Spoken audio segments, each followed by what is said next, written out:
heart and soul connection with the realms of light. This narrative tells Barbara Gail's story, whose spiritual gifts appeared at age 3.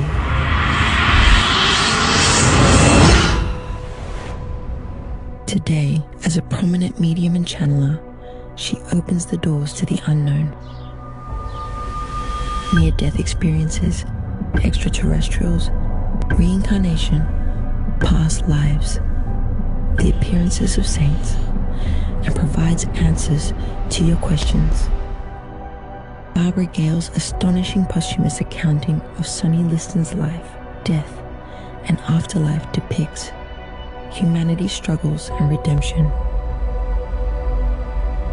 This comforting non-fiction guide for 2025 and beyond proves you are never alone.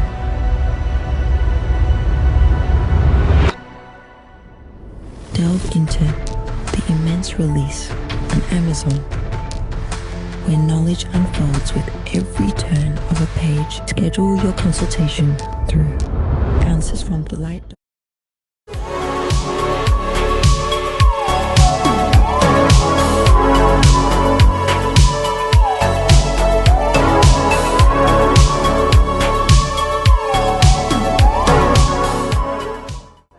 At your face, and suddenly I saw all this blue-green. I couldn't even see you, so all I could see was the blue-green, and I knew it was those beings of light who are here to help save Mother Earth from humans.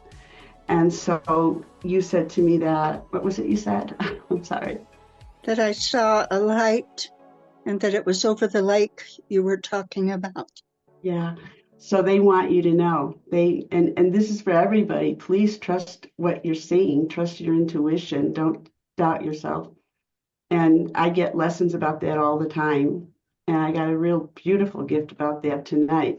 Listen, listen, listen. She's listening. I mean, I don't know if any of you hear your guides talking, but I could literally hear two of them. I was telling Ned earlier, two light beings saying she's listening. And then they said to me, this is the way you need to listen so you can save yourself, so we can help you save yourself and help you to save others. So I can tell you more about that later. But yeah, I'm jumping all over the map here, aren't I? So those blue-green beings, they are positioned globally, meaning all over the world by the water. And that's what they're here to do. And if you know, how can I put this? How do you want me to say it? When they know you don't mean them any harm. Because very sadly, our government has caused harm to some of them. And so they only allow those who are sensitive to see them so that there aren't any problems with it. Okay? And I may say a lot of things that some of you never heard before. I'm not trying to convince anybody of anything. I'm just sharing my experiences and my truth based off of my experiences. So, are we still admitting people? Oh, Lord. Okay. Yes. And Michelle, is your hand raised up? Your hand raised? You want to unmute? Yeah. So I was going to say that I'm in Utah, and the ones that I've seen are out towards Utah Lake and the Eagle Mountain area. So that's where I'm seeing them. Ah, okay. Have you attempted to make contact with them or communicate? Oh, they've made contact with me. So you've been able to communicate with them? Mm-hmm. Yeah. They actually tried to help me. It was several years after my NDE. Well, it goes back even further than that. I have a friend who lives out there, and they've been with her. She says that they are the Greys, though, and they've been with her since she was 6 years old after her near-death experience. They've been her constant companion. And so after I had my NDE experience, I was severely ungrounded. And so she said, well, why don't you come out here and see if they can help you? And they actually did. Like, I ended up the only way I can say that I can perceive it is we we talked about them. I sat in her living room and we talked about them. And she says, you just need to be humble and, humbly request for their help. And I did. And then I went to stand up to leave and go help her feed her horses. And it was like, I felt this, I started walking towards her kitchen and I walked into something. It was something. And I think it might have been a portal or something, but it was this huge magnetic pull. And it literally pulled my life force back into my body. And I said, well, I guess I'm not going to go help you feed your horses. So anyway, but for like the next 3 days, I was grounded, like, and I was really grateful. I was really grateful. That they helped me. So, but Thank you. I've had experiences with them for a long time. So Yeah, me too, since I was a kid. me So too. thank you for sharing it. And I think since we're talking about them now, maybe we can talk about this more later because there's so much to say. And I actually have a channeled message from her name is Alora. And Ned, did you get that printed up to show us a slide or Yep. screen? Okay. So what Alora had suggested to do with her channeled message was she wanted people to be engaged, she said. I love her. And so she wants people to volunteer or offer to read different portions so everybody can read a different portion. And then at the end, she'll allow you to ask questions, okay, which I'll be answering. She'll be speaking to me and through me. So, yeah, okay. Who wants to share anything about where you are? What state you're in? I'm Meaning Ann. geographically. I'm Ann in Mississippi. Oh, hello there, Anne. Now, I don't hear an accent. I don't hear a Mississippi accent. No, I'm not from here. Oh, okay. Okay, thank you for being with us. Okay, all right. So maybe what we should do is, I want to say, does everybody know how to use the chat if you want to send a message? Everybody's good with that? Okay. And everyone whose faces we don't see, I'm going to take it that it's by choice. And Barb, did you ever find the video part to turn it on? Yeah, no. Okay, on your cell phone, I never use my cell phone, presume. Does anybody here know how to turn the video part on a cell phone? Yes. Nikki? Yes. So what you do is you take your finger and you tap your phone anywhere on the thing, and a roll up will come up on the bottom. When the roll up comes up on the left side, it should say mute, and then video, participants, chat, and reactions. Oh, I see. And you can, and then it hides away. So you Okay. just tap your phone again. So like she said, everybody put your thing on mute in case there's background noises and things like that, like a cat meowing or dog barking Mhm. or ghost talking. Or a ghost? And yeah, or spirits, whatever. But anyway, so since I'm on real quick, I'm just going to say I'm from Missouri. I lived in Florida 28 years. I live about an hour away from Lorelei, and it's 15 degrees at my house, but I've been in Florida since Black Friday, and I'm in Vero Beach right now, and I'm here till just after New Year's, and it's about 67 degrees. And I think it's supposed to be in the mid 70s the rest of the week. So I just want to say hi. Enjoy it. Enjoy it. Barb, did you figure out how to do this, or you're just not going to do it? I'm just gonna listen. Okay. Okay. Again, if anyone has a question, you can put it in that, and Ned will be watching for it because next Ned is technical, right, Ned? God bless you. Okay. Well, I guess you all figured out I'm Barbara. So maybe what I'll do, since I've been shooting my mouth off already, is I'll do an invocation, as I so love to do that. And that is invoking divine light, the light of love, the light and love of God. And so if you want to just close your eyes and however you address the God of your understanding, Mother, Father, God, we come to you in all humility, asking for your guidance, your healing, your direction. We welcome all those messengers that you send to us in love, in peace, and in healing. And we vow to be responsible stewards for the knowledge that we receive this evening. As we affirm, we take absolutely nothing on that does not belong to us. We say thank you, thank you, thank you. Amen. Okay, thank you.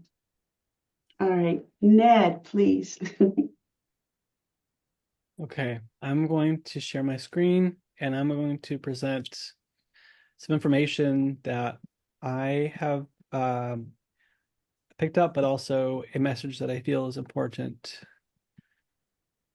Does everybody know Ned has a near-death experiences page on Facebook? Yes. In case you don't know that. Yes. And Ned made this. He knows how to do these things. So what you're about to see, he created it. Thank you, thank you. So hello everyone. It is 12:12, and I also recently learned, for anyone who is a fan of Frank Sinatra, it's his birthday. That is random. But the purpose of this whole talk is basically kind of a preparation and thinking about next year and the kind of energies involved and the situation that we're in, because this is not business as usual. We're entering a time which is unusual, and we're going to need to use our spiritual discernment and awareness to kind of navigate to have a smoother road. And ultimately, even if there are big changes and disruptions, humanity has to change. It's just a matter of how. Because if you looked at our consumption on the earth and our patterns, we haven't been honoring nature, and it's almost like driving a car with your accelerator towards a brick wall. And so something has to eventually change, and we're in that time. And so for anyone who doesn't know me, I have studied near-death experiences since 2008, and then in 2012 I attended my first IANS conference, which is the International Association for Near-Death Studies. And ever since I learned about NDEs and about how people die and come back and that it's all real.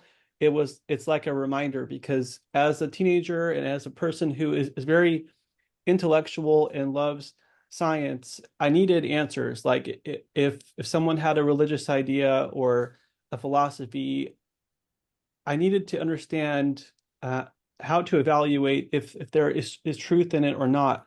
And ever since I have found out about NDEs, as I'm sure a lot of people here have or have had them, you know that the true reality is far greater than our current mundane lives here. And so basically, once I attended the conferences and met the people and friends, it feels like family, because a lot of people here on Earth don't understand and they don't get it. So anyway, I've helped out there. I was even on the board of directors in 2016 to 2018. And in 2013, I created the first and largest near-death experiences group on Facebook. And right now it has over 224,000 people. There are others out there who are larger, but there are more general. I focus specifically on NDEs and helping the people who've had them and helping the people who are curious about them. Barbara here and her Sweet dog. dog. She's my best friend. I just have to say it. She is a medium, a guide, and a mentor to many people. And since age 3, she has channeled divine guidance and information for people. Her website is answersfromthelight.com. And if anyone wants answers or help or mentorship, she is available.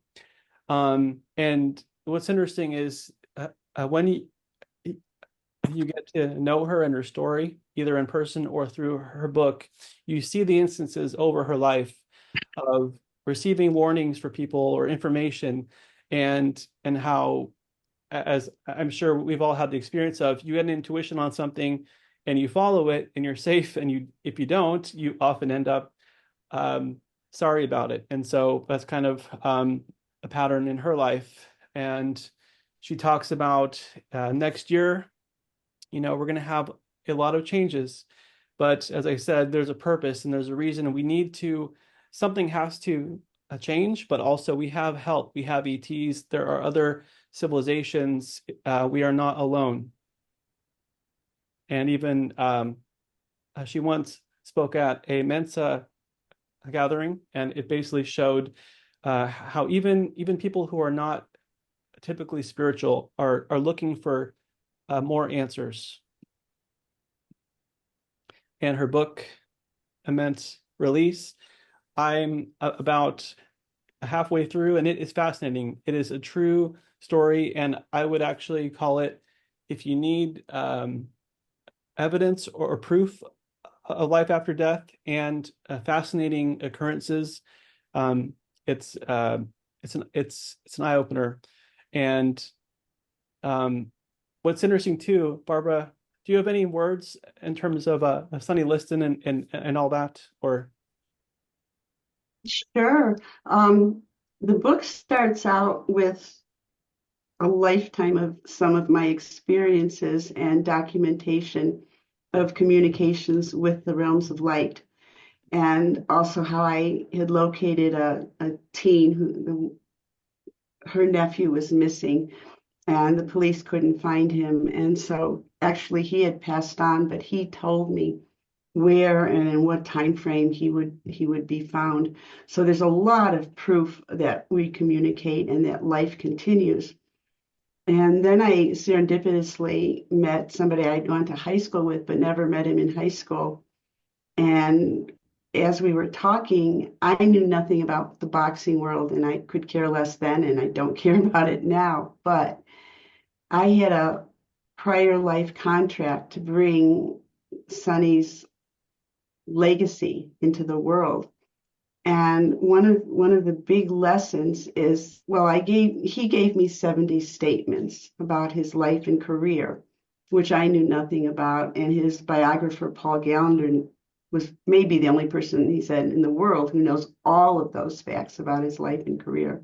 But what I was more interested in, and maybe you will be too, most assuredly, is he describes exactly, I mean, in detail, what it was like for him to take his last breath, to leave the physical body and physical world, and to go into the light.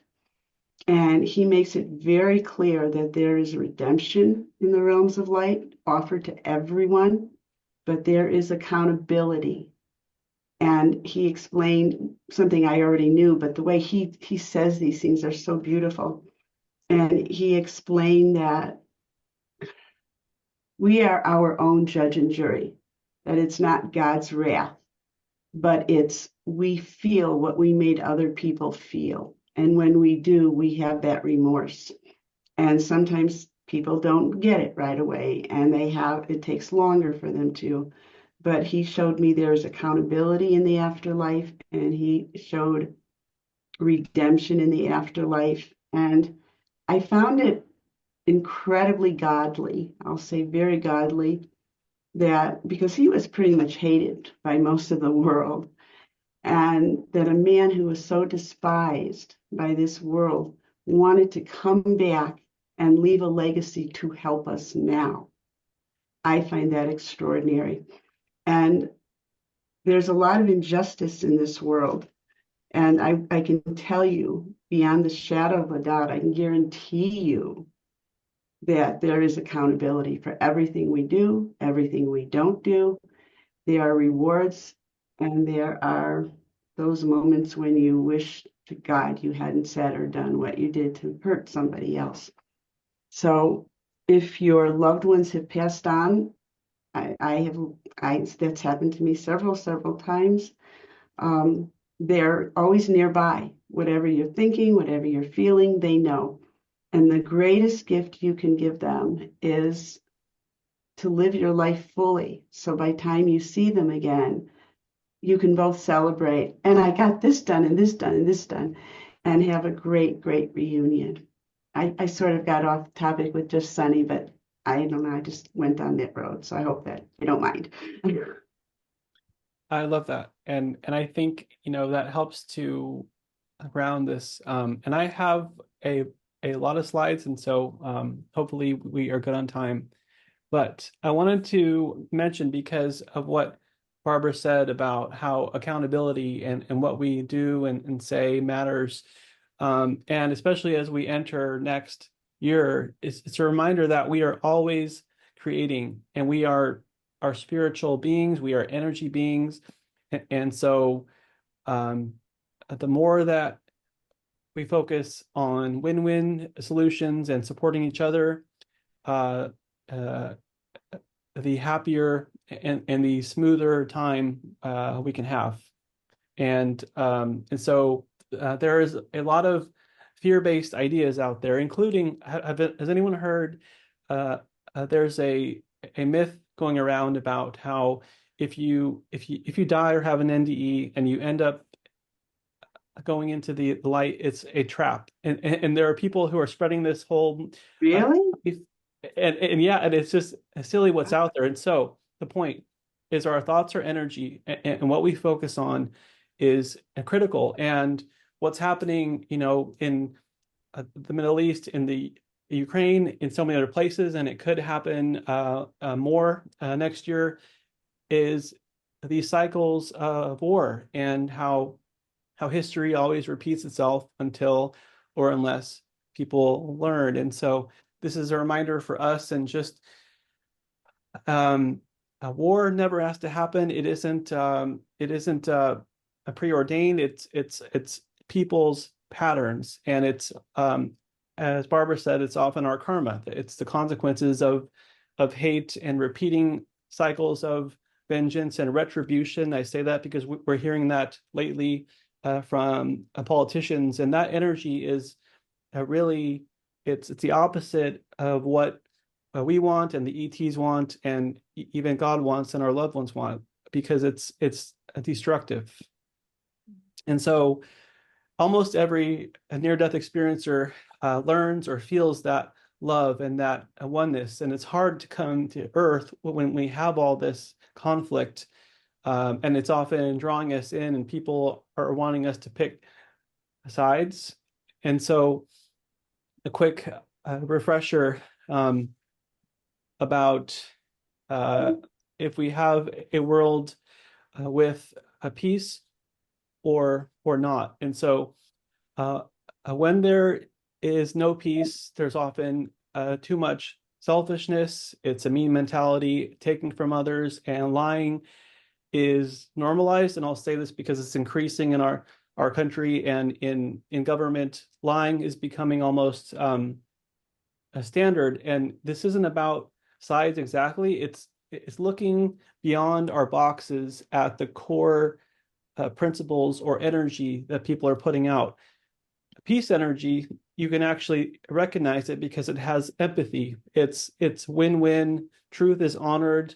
If someone accidentally slips up and perhaps lies, they will graciously apologize and fix that. So wisdom, love, and truth are all connected and important. And so here's just a picture of, on the left side, what a world and energy with war looks like, and on the right side, people are are celebrating, and there's also nature. One thing about war, especially like in Ukraine and places where so many bombs have dropped, is that it just kills all the nature as well. All the trees and gardens and rivers, everything gets destroyed. And so, just a reminder, almost every experiencer learns this and feels the reality of the golden rule, and that how we treat others directly comes back to us. And you'll see that every religion at its core has this message embedded inside it. And so a lot of experiencers have learned how all religions have pieces of a truth, and no religion has all of it. So you think about a diamond with many facets. And so you see here that this particular facet is found in so many religions.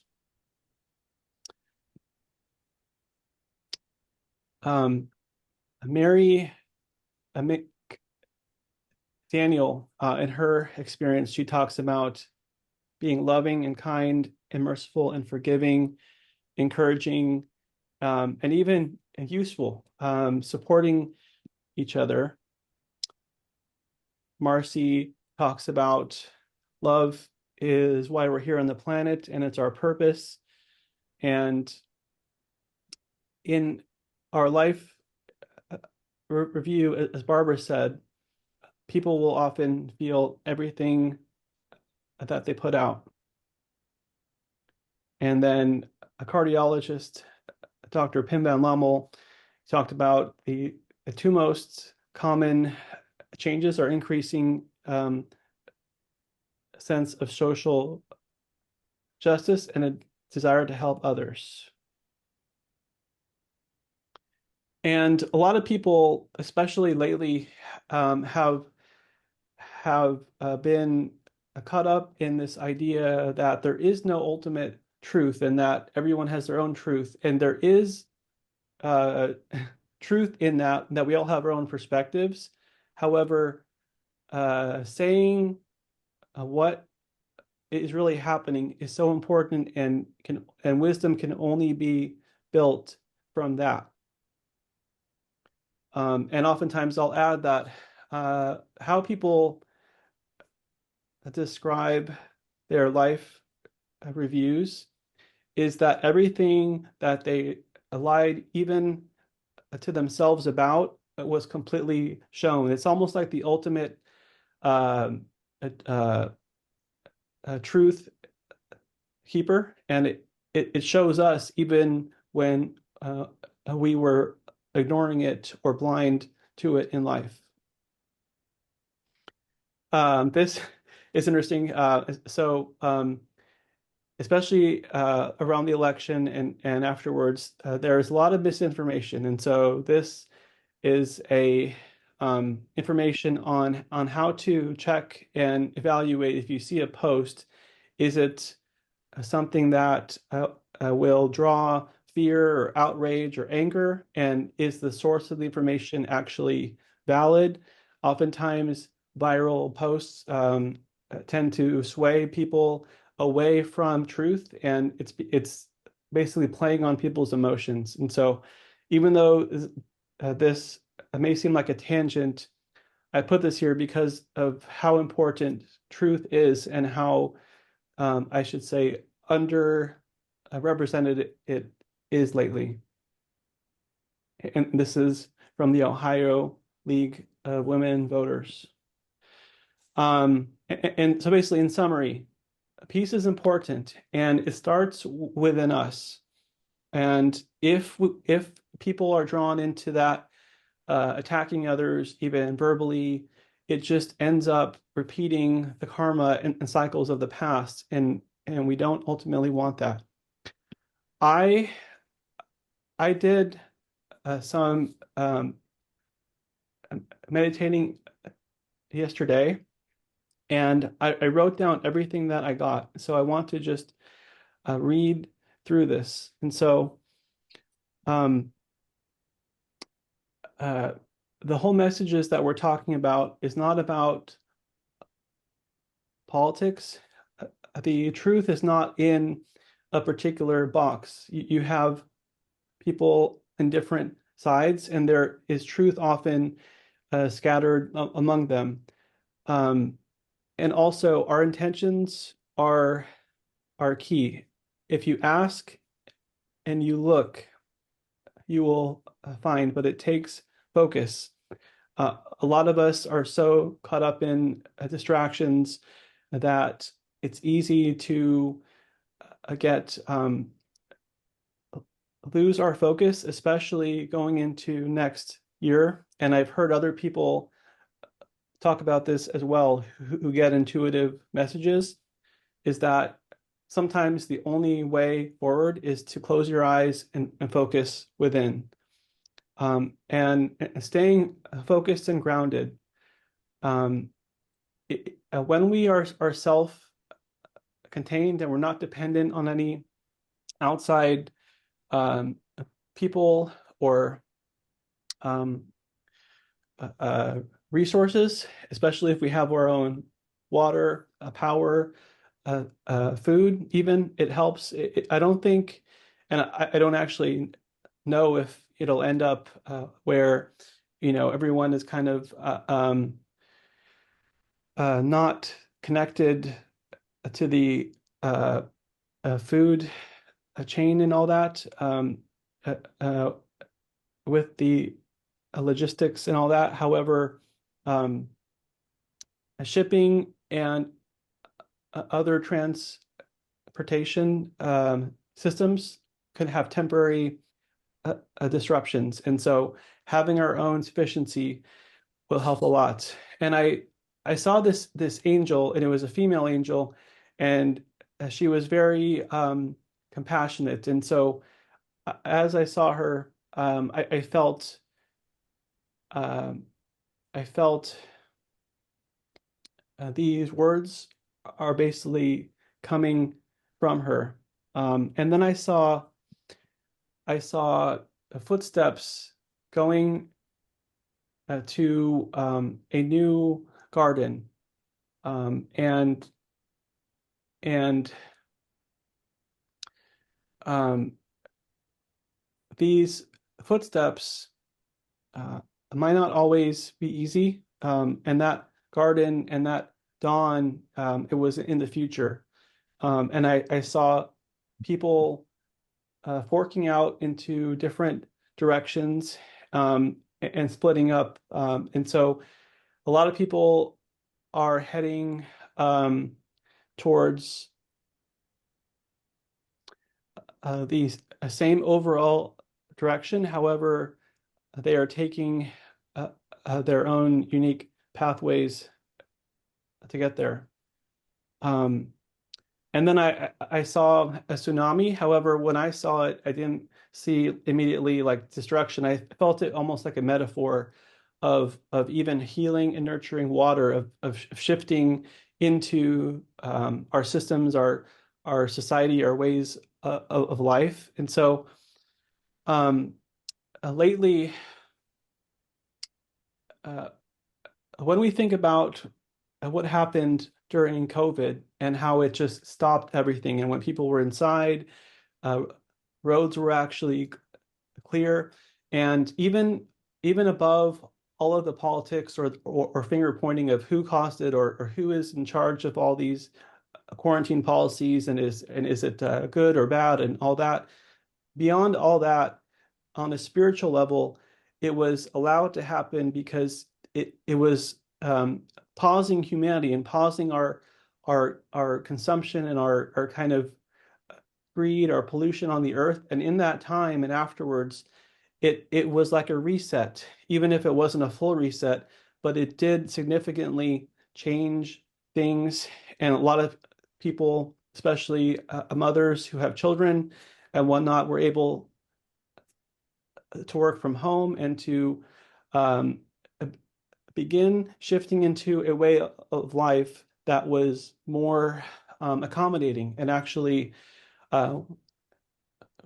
working. And unfortunately, lately, all of that progress has been reversing. And so even the policies which were supporting the people who can actually be at home more and not have rush hour traffic every day, and with people taking so long and all the pollution from that and all that stress and all that rat race energy is now returning. And I say that because I feel that in the coming year and after, we might have more of these kind of resets or these pauses of like going back to business as usual is not the best idea.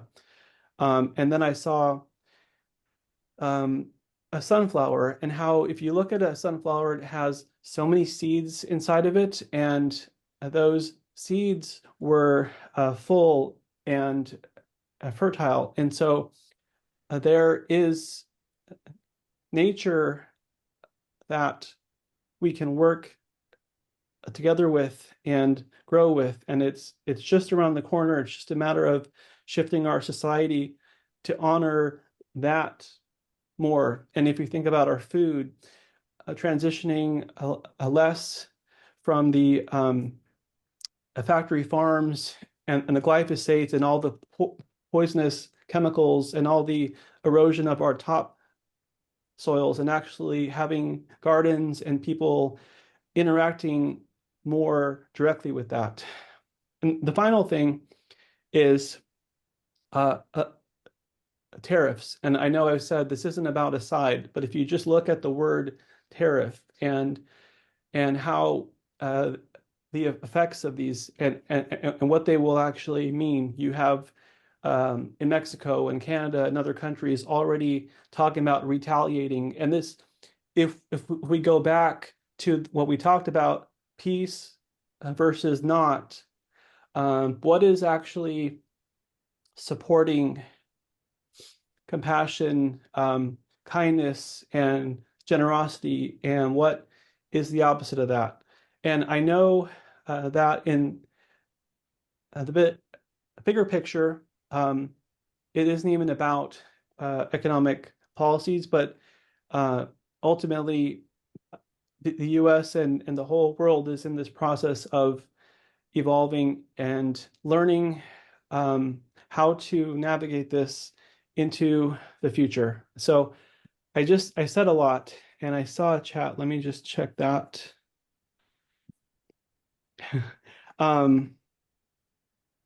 Also, I looked at the astrology, but I want to ask, does anyone have any questions or comments so far?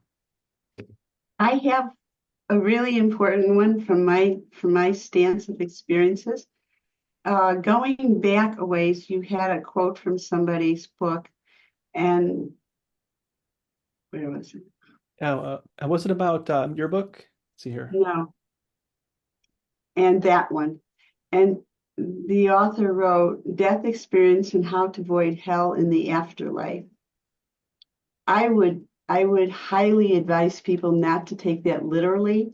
I don't know if she's using that just for shock value and advertising and momentum, but you need to be concerned and about what's so fascinating about this is the channeled information from Alora actually addresses that.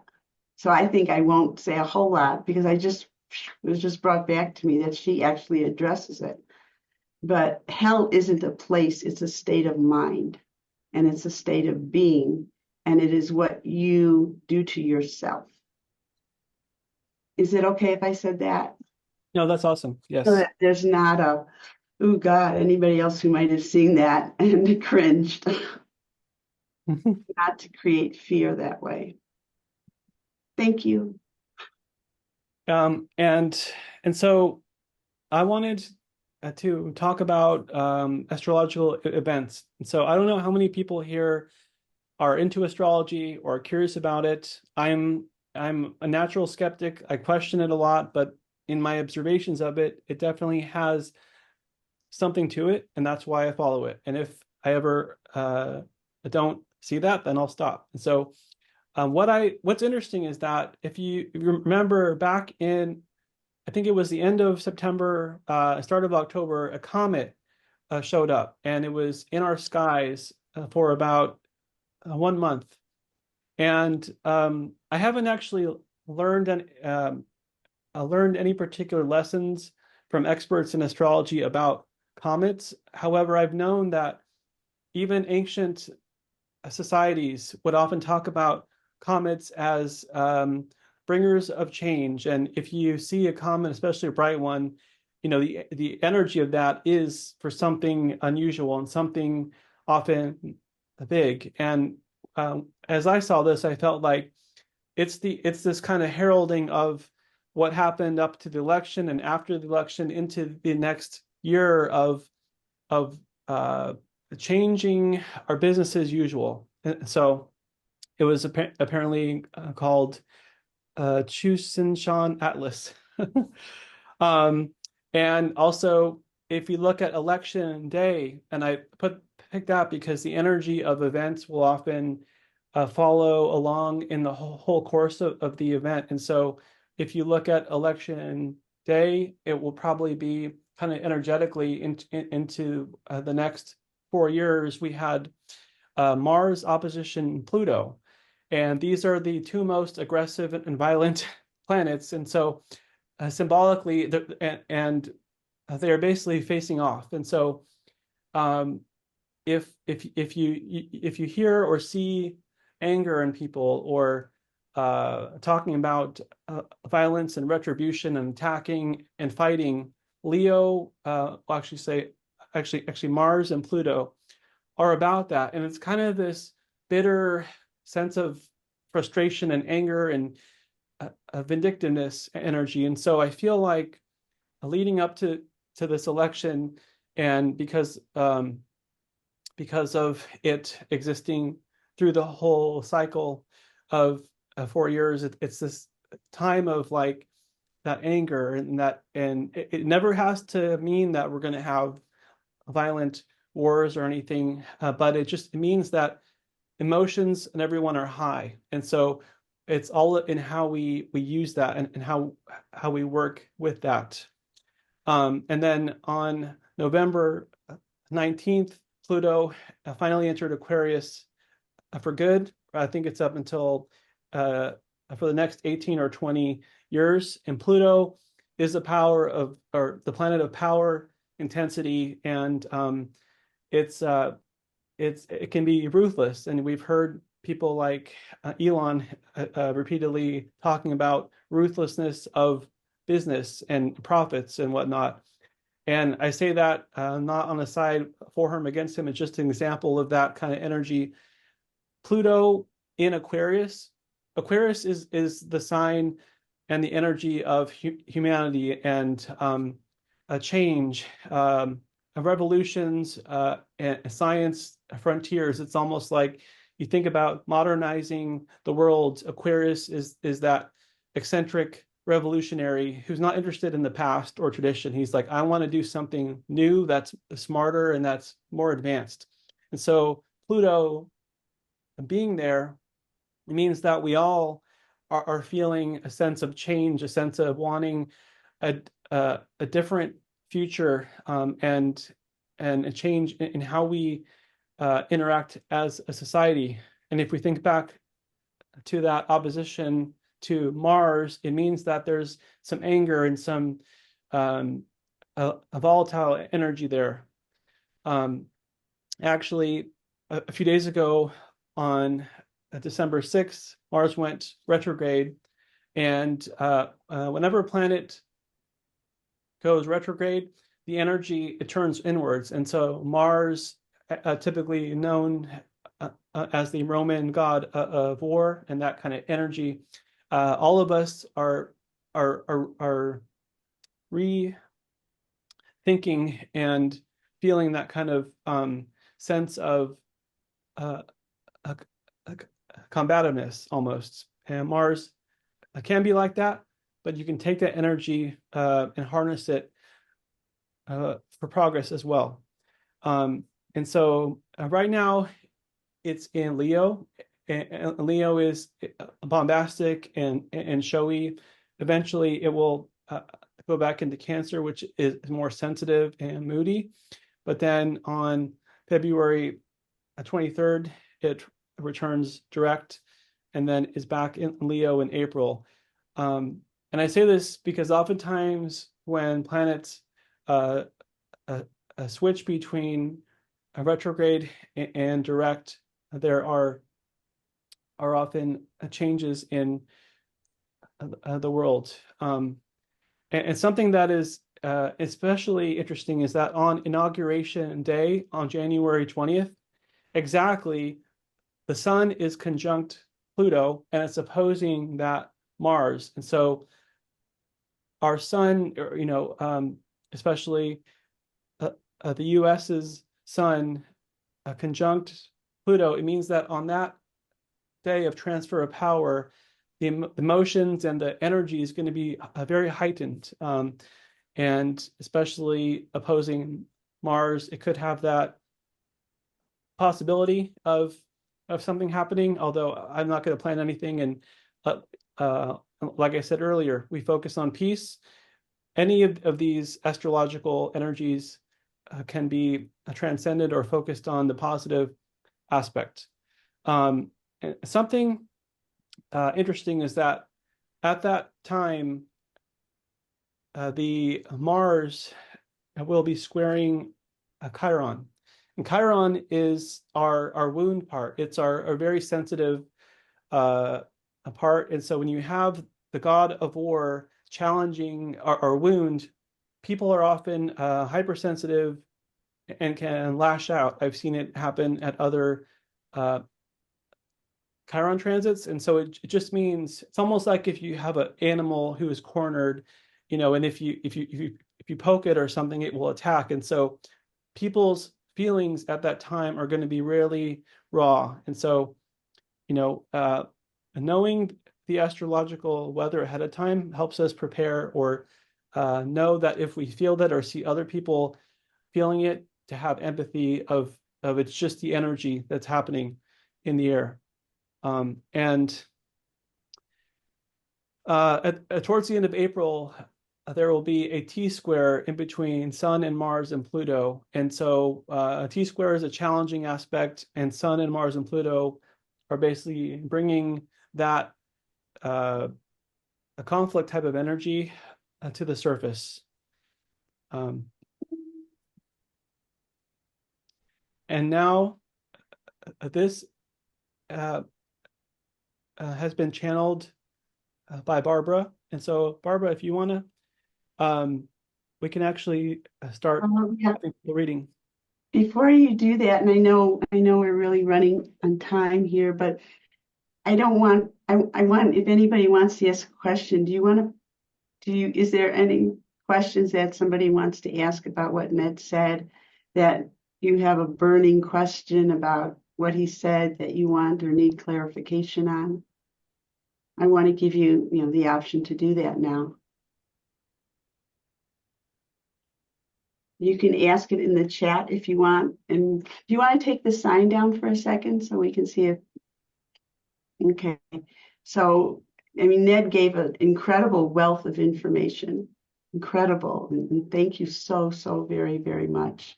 You put a lot of time and effort into that. Really appreciate it. Was there anything that anyone was taking notes or something jumped out at you, like when I made a statement about that one part? Is there anything anybody wants to say? I just want to open it up to that. Hi. Would that be why, like, when he's talking about all these, the different moods and things like that? Like, I've been going through really strange things lately. Is this what he's talking about? Like with the planets and everything shifting? Like right now? That is possible. At any point in time, we as humans and even animals are feeling emotions, and they are often could be physiologically based. I know that even though it probably sounds funny, but have you ever been hangry? Like you're so hungry and your mood just completely changes, or with an illness or something that would often alter our moods. But if it isn't anything like that, the energies of the planets always are influencing us as well.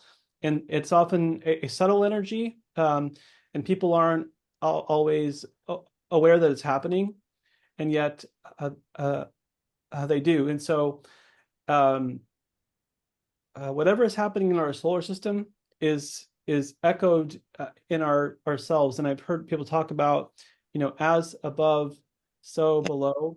Um, and there is the energy of the current planets, and then the energy of how that energy influences or affects our own natal or birth energy. And so, like example, if you're a Aries sun, and then the current sun is, let's say, in Cancer at a square angle, which is a stressful angle, you will feel more challenged than usual by current events or people or situations. Or if it was a harmonious energy like a trine, you'd actually feel supported. So it's possible, and without knowing the time frame you're talking about and your chart and everything, and that would be a whole tangent. Can I comment on that too? Is that Yes. okay? You were talking about the energy of the planets, and the energy on this planet right now is really volatile. So depending on how sensitive you are, you're going to react if you don't ground yourself every single day in your own space. I had a first once in a lifetime, I hope, first experience a couple of days ago. Actually, I'm going to backtrack here. It was about 3 days ago, and my guides told me, get your money out of the bank. Now, if I was doing reading for any one of you people, I would have said it adamantly, get your money out of the bank. Because I listen to the guides when they say this. I don't interpret anything else. I just listen specifically to what they're saying, and I give it to you directly. But I'm not very good at listening for myself. So guidance said, get your money out of the bank. And 2 days later, I get a text message that there's only $40 in my account. And that's just not even remotely possible, not even close. It turned out that somebody got into one of the accounts and was in the process of. Now, I have an alert, and I want to say this to everybody. I have alerts on my checking account. Maybe $20 seems like a ridiculous amount, but I've had it there all my life. Any transaction, $20 or over, I'm immediately alerted. And you might say 20, that's ridiculous. Thank God. I have to say, thank God I had it. And I called fraud immediately at the bank. And it was a pending transaction to literally wipe out everything. And because after I answered a brutal half-hour thing of questions, they were able, and the woman kept saying from the bank, she said, I don't see how I can do this. I don't see how we can stop this. This was done as a transfer, blah, blah, blah. I don't see how it can be done. And I kept saying to her, you can do it. You can do it. And then she kept putting me on hold. And I got very biblical here, and I was putting on the armor of God, and I was putting on the armor of God around my finances. And lo and behold, when she came back, she says, I don't even know how to tell you how much I did not expect to be able to help you, but I was able to stop the transfer. We were able to stop it, and I said that was God's will. But I didn't listen. So I really want to say a couple things. One, put alerts on your accounts. I really am suggesting that. Kim is laughing, but I'm serious. And listen, please listen. Don't do what I did with that. Listen to what guidance is telling you when they say, you know what, don't go out right now. It's not a good time. Because the energies on the planet are so volatile right now. Again, the more sensitive you are, the more susceptible you are. Okay? but everything is still for the learning.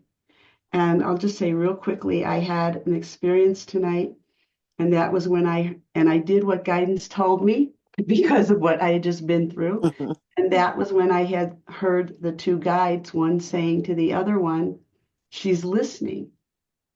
You know, and then that was when I heard them say, their exact words were, she's listening. And then they said to me, listen this way so you can save yourself and you can help to save others. And that's the way you need to listen. You need to really know that spirit guidance, your loved ones in the realms of light, they're not wasting their time. They say what they mean what they say. Okay. Is it all right that I injected that? Yeah. Extremely. Thank you. Pluto transitioning into Aquarius is about, it's almost like the systems we've had, the power systems we've had, and how society functions is undergoing major change and will be. And so, and also I'll add, every single year has Pluto aspects and Mars aspects. It isn't particular only to next year, but what was interesting was how symbolically on election day, it was the exact energy of the Pluto opposing Mars. And so that kind of combative energy, even, and what's interesting is a lot of us in our own lives are fine and are thriving.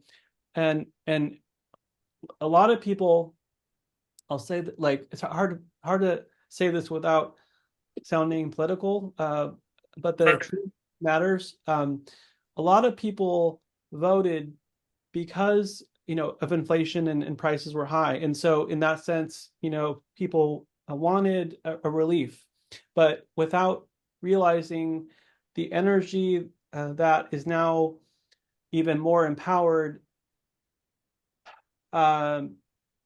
It's opening the door to a lot more, let's say, selfish energy, and that selfish energy, it ripples out. And so it's almost like how when um, uh, I think it was 8 years ago or whatnot, incidences of racism and things like that were increasing, and misogyny, and that energy that ripples out from the power. And so anyway, it's a tangent, but I know Barbara actually has a lot more insight into specifically what could happen or will probably happen next year. So I'll let her share because where time is.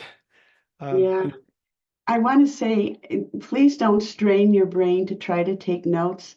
If you send me an email to JC, the number 4, light, LIGHT, at gmail.com, or through my website, I'll be happy to send you a copy of the video. I'll be happy to send the video to you. I wish I had said that at the beginning, and I apologize that I didn't. But JC, the number 4, light, LIGHT, at gmail.com. And if you request it, I'll send the video to you. Okay, thank you. All right, so are we going to move forward now? Yeah. All right, so before you put that up, what is all that? Oh, okay. I have been talking with, I can't see the picture now of the person who was speaking earlier, who's had, what was it, Sharon? I don't remember. Who's had experiences with extraterrestrials or our brothers and sisters and light beings from other planets. And I have as well. In my book, I talk about having met John, commander of Spaceship 5 for weather control, and he actually saved my life. I was with a friend, and I tell the whole story about that, how he saved our lives long after I met him. So they've been here as long as this planet has been here. But it just depends on if you see them, if you're in this lifetime going to communicate with them. It depends on where you are at your stage of evolution. So this message tonight is not from John. The message tonight is from Oh, well, do you want to put up the beginning now? So maybe we'll do it that way. Okay. So this is from Alora, who has been communicating with me, and actually my next book is going to be her predictions for what's coming and a lot of information. Alora wanted me to say that her title of Queen or Revered One is not a status symbol on Jupiter. It doesn't mean what we take it to mean. It does not mean that she has power or control over anybody. What it means is that she has reached this place in her understanding and her evolution. That's what it means. And she was explaining to me, which I didn't write in here, she said they are historians on Jupiter, and some are apprentice historians, which means they don't have very much experience with it yet, but they're obviously learning. And then there are master historians. Nobody looks up at somebody and they don't look down on somebody the way we have a caste system on Earth. So when she uses the words queen and revered one, it does not mean that kind of caste system like we have here. It is speaking to her experience, her knowledge, her wisdom. Okay, I want to be real clear about that because she was very clear with me about it and it didn't get in the writing. So what she shared tonight, interestingly enough, of course, are some of the topics that Ned even had talked about. And she wanted to engage people in this. And so she instructed me to ask for volunteers to read parts and then ask whatever question you have. And then another person, if you will, read a part and bring your energy into this. So is there somebody who'd like to begin, or do you want me to begin? I'll begin the first one and then you can all get brave. Okay. I am Alora, Queen or Reverend One of Jupiter. Okay. Jupiter is not the Jupiter our scientists know about, and she explains that. It is an altered reality or another parallel universe dimension. And when I think I was 3 years old when I told my parents I was from Jupiter. And I only have talked to one other person who I did a reading for, who also had made the same claim that she was from Jupiter, but she described it exactly as I remembered it. And that's what was so exciting to me. So I am Alora, Queen or Reverend One of Jupiter. I earned this title. I did not inherit it. Each of us on Jupiter earns our ascension, as will you. To explain my identity, I am as Barbara Gail is. Before she returned to Earth, she spent lifetimes on Jupiter. So that might be confusing, but I am literally interacting with another aspect of who I've been. So when you meditate, you can connect with your past self and you can connect with your future self. And if you meditators don't know that, it's really quite an experience. All right, does somebody want to read the next one? Is there anyone who'd like to do that? I Just can. unmute and say your name so we know who's talking. Anne. Anne Hi, Amos. Anne. Go ahead. Thank you. She was then born on Earth to teach others to choose more wisely through their interactions. While this harmed her many times, she knew of this teaching method and volunteered to arrive on May 30th of the year of her initiation into a professorship, if you understand that term. Thank you. So they don't call it a birth. They didn't say, I mean, I was born on May 30th, but Alora did not refer to it as my birthday. She referred to it as an initiation into a professorship. And I know when I have given countless messages to people who have passed, to the people who are left here. In other words, if you have a loved one who passed on and I give you messages from them, they talk about their birthday. That's the only time I've ever heard the term birthday, when they crossed over. They say there's a welcome home, there's a big celebration, and it's a birthday. Here, when we leave that realm of light and love, unconditional love, there, when we come here, it's an initiation into our learning, our professorship, which I found incredibly fascinating.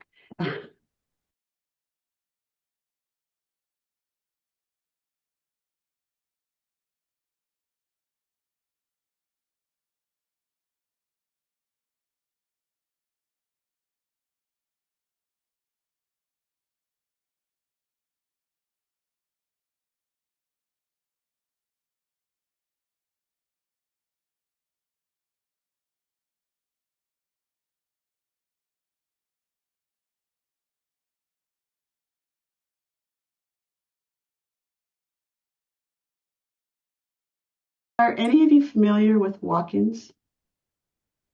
Yes, My Dan? dad's one. Okay. Okay. So this is not a possession at all. A walk-in is when, at the time, when I was growing up, I told my parents I would be dead at 30. And at first they thought, oh, this is another one of her stories, except I didn't let up until they made me shut up. And then at 30, I went blind. And the doctors wanted to put me in the hospital, but my guides, who I listened to at the time, said, if you go in the hospital, you will die in the hospital. So I told them I would be back. I had to go home to my kids, but I didn't come back because the next day I woke up. The picture of health, energy, ideas, it was extraordinary. So walk-ins are literally, it's divine dispensation. It is a gift from God when you are, or a person, I don't want to say you, but when someone is too weary, they can't take anymore, they are allowed to leave that physical body and go into the light for healing.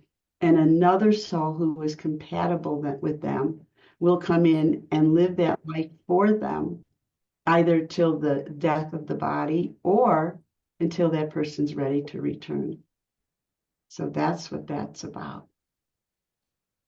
Does someone else want to read? Kumari, do you want to read? Next one. Yeah, I'll read. Is my audio okay? I'm sorry. Yes, you're great. In January 2023. In January 2023, communications began, and it was decided her walk-in counterpart would return to the light.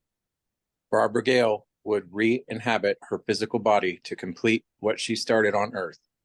She wanted to be present for the finalization of her mission. I'm questioning the wisdom of that, to be honest. Maybe I would have benefited from staying where I was. However, that wasn't my soul contract, or I don't know how, whatever you want to call it. But yeah, I used to go by Josie, and that I went back to the name on my birth certificate because all of this was happening, and now I resonated with the name on my birth certificate for the first time in years and years. So again, there's nothing negative about this. This is literally a gift from God. Tracy, do you want to read the next one? Okay. And this, remember, this is a Laura speaking. So I am telling you, I am from one of Barbara's lifetimes. I am Barbara Gail from a past lifetime and future as well. Each of you has access to your past and future lives to attain guidance, direction, but not all of you are consciously working with your alternative self. thank you. Somebody else want to read the next one? I don't want to just call on people, but Sharon, do you want to?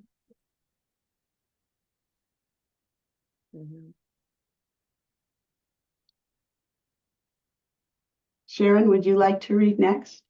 Sarah. Okay, maybe not. I'm Tammy? happy to read. Okay. The days ahead are perilous, and we will not hide this. A vast amount of us are present and placed globally. Many planets are represented.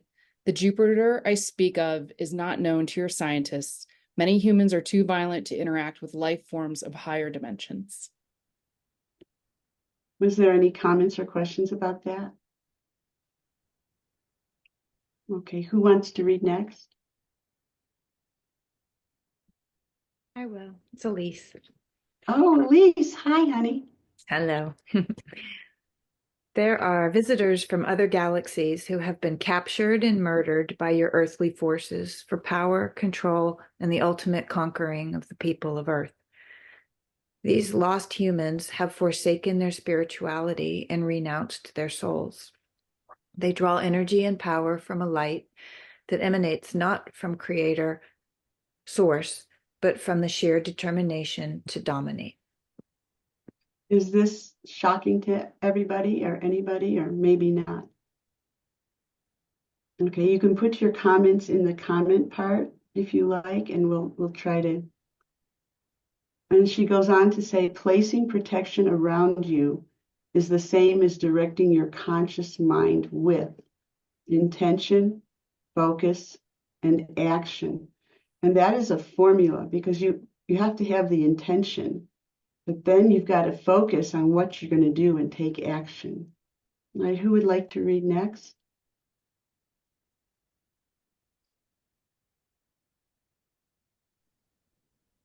Are there any volunteers? I'll read, Barbara. Thank you. But protection is more. Protection is clearing and removing the charge of the subconscious mind and the layers of challenges that live beside and inside you from your unresolved, painful, and self-limiting experiences. By removing your triggers, you eliminate how others can harm you. Is that easily understood? Yes. Okay. All right. Who would like to read next? I'll read. But Okay. Thank you. This is Barb. But protection is more. Protection is clearing and removing the charge of the subconscious mind and the layers of challenges that live beside and inside you from your unresolved, painful, and self-limiting experiences. By removing your triggers, you eliminate how others can harm you. If you live with shame, you attract the quality and action of shame. Wars now raging upon the earth are so created, for they are from the collective consciousness of both the perpetrators and the victimized. The pain is still alive, active, and generating more of itself. So what Alora is alluding to here is that when we have unresolved emotions, pain, issues, they're all energy, and each energy has a frequency, and that frequency either raises or lowers the vibration of the planet. It either raises or lowers your vibration. I have worked with a lot of cancer patients, and undeniably, I always tell them that cancer is a very low, dense energy, very low, dense frequency. And so what we work with is eliminating the cause of that low energy. Many times the cause of women getting breast cancer is because women tend to take everything inside and hold it inside. They're just notorious for doing that. And a lot of times that will cause breast cancer. So getting the emotion out, getting the pent up anger or hurt feelings out is imperative to your health and your well-being. It's also this energy when she says about wars now raging upon the earth are co-created. Same thing goes for the weather. Our emotions, God is not a God of wrath. God that I met is unconditionally pure love and incapable of wrath, because God is love. And therefore, it is people, it is humanity, it is our consciousness that is creating the tsunamis, that is creating the tornadoes, the earthquakes, the hurricanes, whatever is happening. We're doing it. It is a consequence of our energy, our vibration, and the frequencies we're creating.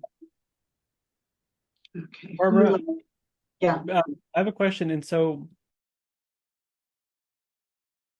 how this part where it says the lost humans draw energy and power from the light that emanates not from our creator, but from determination to dominate.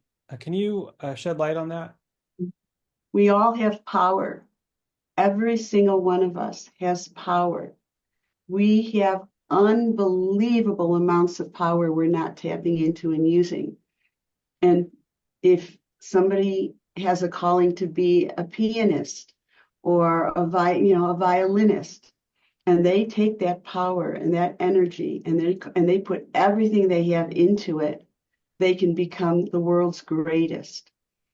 Congruently, someone who has disconnected so much from their soul and their soul's purpose to love, when they do that, they are creating this energy, and it builds and it builds and it builds of hate and competition and one-upmanship and inequality and racism, all of it.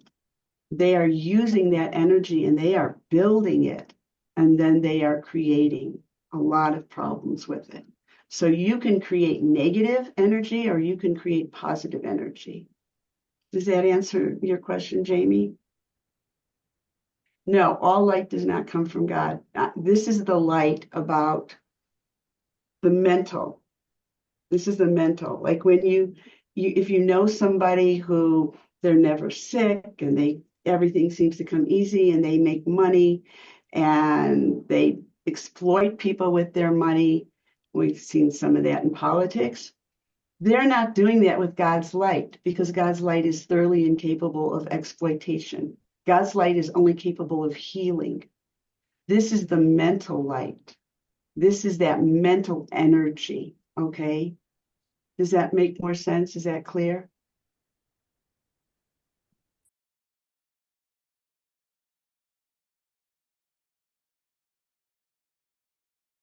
The light of God and the light of phenomena. Okay, I'm going to try and be politically correct because Ned, you are extraordinarily good at it. But there are billionaires who use money to build homes, clothe people, build schools in third world countries. And then there's a trillionaire billionaire who does nothing with it except how it serves him. I'm just going to say it. So what we do with the energy that we have is going to be powerful, and it's going to be powerfully negative or powerfully positive.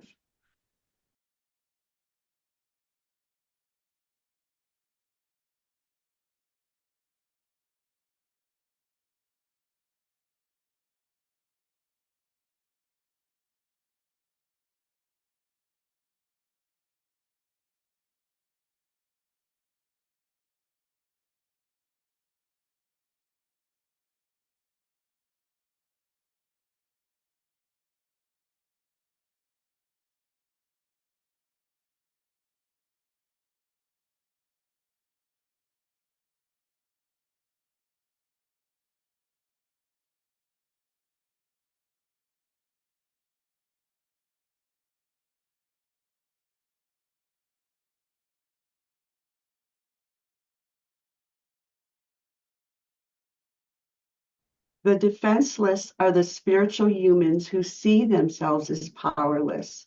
They are not, of course, but this has become their belief. As one believes, so it is. And that is a powerful, powerful statement to live with. Who would like to read next?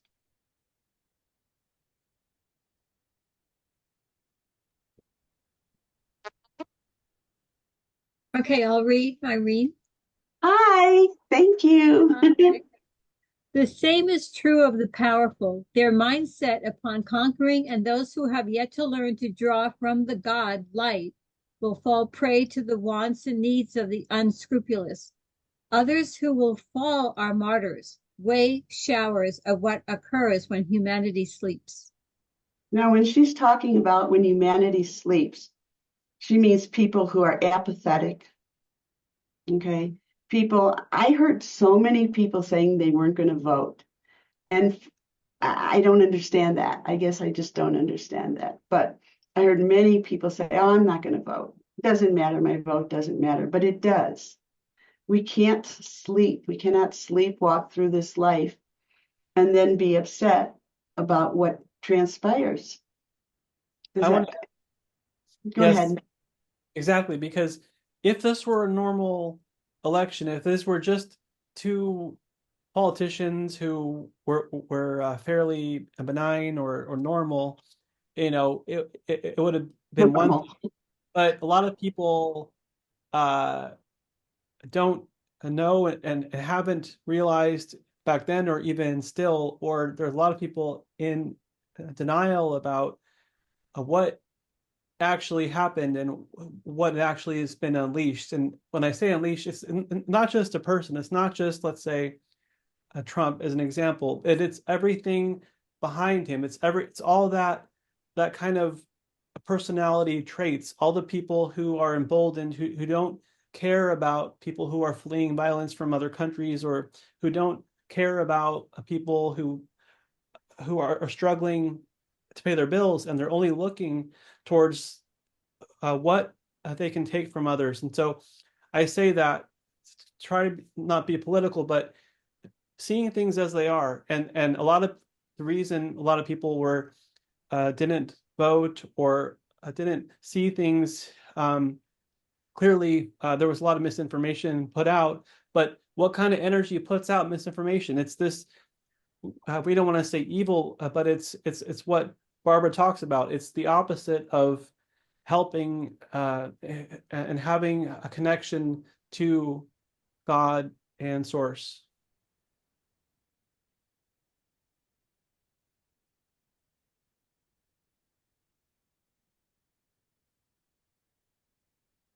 I'm just sending a message to the group with my email if you want a copy of the video to let me know, to email me.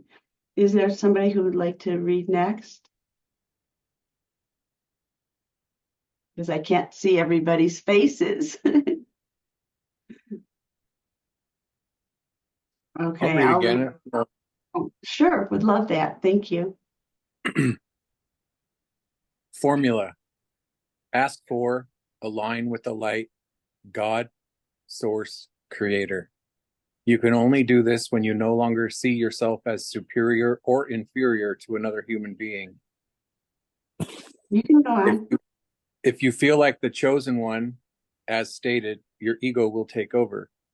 Accept yourself beneath and unworthy of the gifts of the light, and you will not be receptive to its healing gifts. Come to realize you are the light. Being so, you are a co-creator with infinite possibilities. Barbara has levitated, made herself invisible to the human eye, restored life, and healed herself and others when in the totality of her connection and ownership of the light, working through her. This is yours to master as well, and it was your intention before incarnating. So people always ask me, what's my purpose? You had a purpose before you incarnated to be all that you can be. When Christ said, all these and even greater works shall you do, irrespective of whatever religion you have, he said, all these and even greater works shall you do. This is actually the truth. You came here to emanate godly behavior. You came here to remember and reclaim the God within and to be that godly person, that spiritual human that Alora speaks of. That was our purpose. That was our original purpose. And a lot of things have happened that have gotten people off track. Was there anybody wanting to say anything about that or asking anything about that? Okay. I have a question, and a lot of people may relate to it. Is we hear, about soul contracts, and for example, let's say an abuser would agree to incarnate with the victim to play out something or resolve some karma. What's your take on that? Oh, she actually kind of addresses that later. I think she does, if I'm correct. But I have lived that out my whole life. putting myself in the line of fire so that people could choose better this time, could choose kindness instead of cruelty. Unfortunately, they didn't. So to answer your question, we do have contracts, pacts, and agreements, as I refer to them. And sometimes they recreate problems, recurring problems in our lives. And I've done a lot of this work on myself and with other people, because this isn't a karma you have to live with for the rest of your life. It was a choice to say, oh, I'll do that. I'll sign up for that. You can revoke, renounce, and rescind that contract, pact, and agreement. So that would be akin to me going in and looking at someone's Akashic records and their contracts and going through the process where they revoke, renounce, and rescind that contract, pact, agreement for being married to unfaithful people or being in poverty, whatever it is. If you've learned what you needed to learn from it, you can revoke, renounce, and rescind it, and then create, or rather really co-create with the God of your understanding, a new contract, pact, and agreement in which you are choosing to learn through observation instead of pain.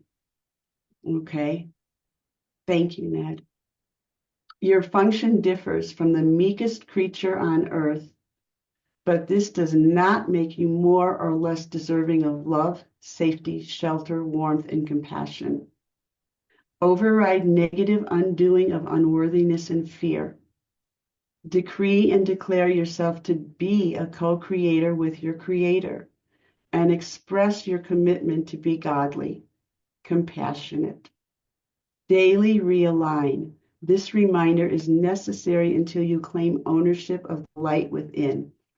What that last sentence means is you don't have to keep realigning yourself with God, because God has short-term memory loss. God doesn't remember a prayer the moment you've said it and it's gone.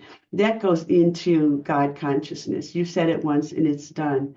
But human consciousness doubts, disbelieves, forgets, is frail.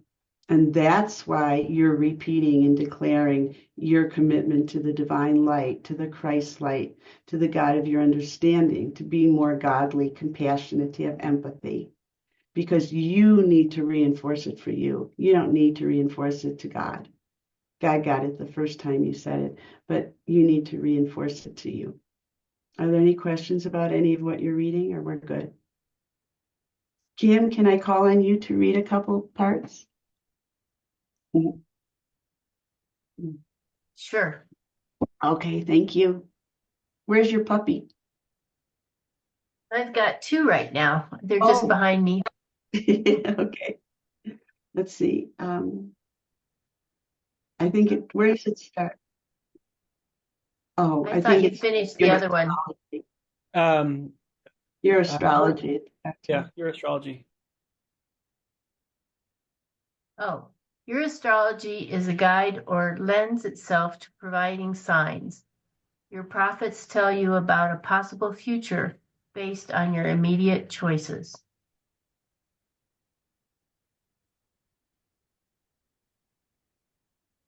Okay, you can continue. Your frequencies upon the earth have become alarmingly skewed. They no longer align with the original divine plan for the evolution of humanity. Your population is like a bull charging to a destination, which will only result in demise. Go ahead. Stop. No, go ahead. Oh, pick yourself up off the bottom of the ocean of humans, bemoaning their fate or victimization. You are unconscious of the truth. This is one of the lessons you incarnated to learn. To know the truth from the untruth, the real from the unreal, the godly from the ungodly. Thank you. And I'll say this because I've always been a champion of truth, and every time for many years, whenever I post on social media about truth, immediately I have all people jumping in and saying there is no truth and whatnot. And I think a lot of spiritual people have, like we've kind of worked ourselves in knots of confusion, and part of all that kind of led to what's happening. It's almost like people are not seeing what's happening and who is now extremely empowered, and what they're doing, especially behind the scenes. If we knew, and if we could see through lies and see through people's words to observe what they're actually doing in their history and their track records and hold them to that, we wouldn't be in such a pickle now. And so I love the truth. I'm just excited she's saying that. Yeah, to know the truth from the untruth. Yeah. Okay, she goes on to define that. Go ahead. If you discover yourself retaliating in hatred, anger, and revenge, you will become hateful. And with that frequency of hate, you, like the bull, will run unfailingly into a wall that will crush you. Do you understand what is said to you?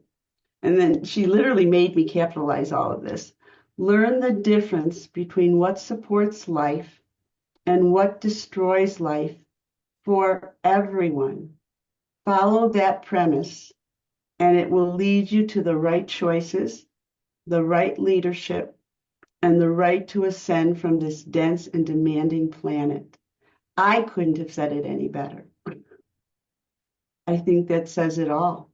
Learn the difference between what supports life and what destroys life for everyone. Follow that premise, and it will lead you to the right choices, the right leadership, and the right to ascend from this dense and demanding planet.